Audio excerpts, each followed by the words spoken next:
Amanda Bates is UVic's new Impact Chair in Ocean Ecosystem Change and Conservation. She works in partnership with students and communities to build resilience and restore natural systems. I work on climate change. I'm interested in how biodiversity is changing and how species are shifting and where we have resilience in our natural systems and how we can work with communities to build resilience in our natural systems and restore. And so it's really about working with teams and working with large data sets to really understand the ocean and how it's changing and why.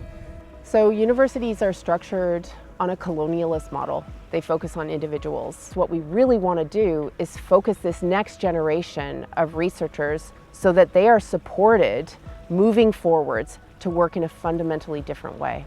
So my student group is awesome. They're motivated, they're inspired, because they have been wired in a world that is networked, that's socially connected, and I feel that fundamentally they're just much more prepared to tackle these grand challenges we face as a group, because we really can't tackle it by ourselves.